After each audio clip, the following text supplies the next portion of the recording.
All right, 6:06 this morning. Wildfire conditions are getting worse across the state. Yesterday in Winona, a trash fire got out of control along FM 1252, burning about 3 acres. You see the fire crews working on that fire behind me.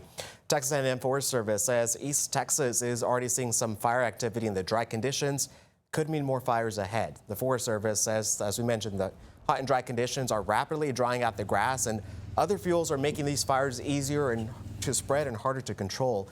That means even routine things like dragging a trailer or welding equipment can spark a fire. You know, we're going to start to see that the grasses wilt in people's yards, out in open pastures.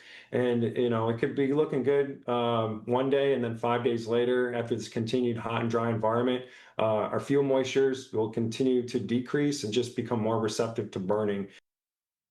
Well, the Forest Service adds the fire risk could continue to increase through the middle and later part of August as these dry conditions persist.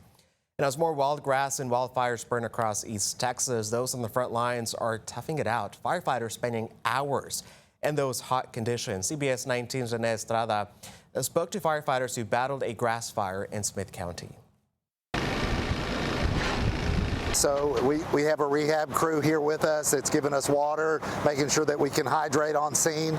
Dressed in almost 75 pounds of gear, firefighters battled a 3-acre grass and wood fire in Smith County. But the flames weren't the only threat.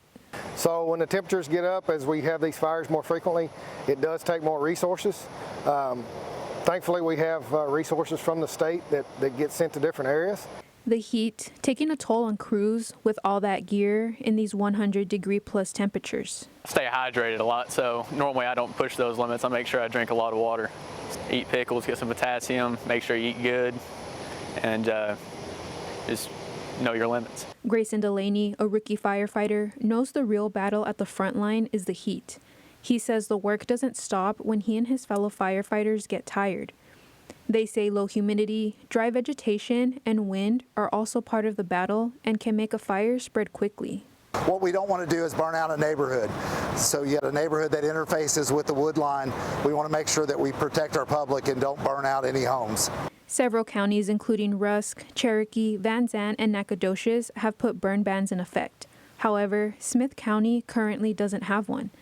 But fire officials say that could change as conditions deteriorate, and their message is simple. Don't burn your trash.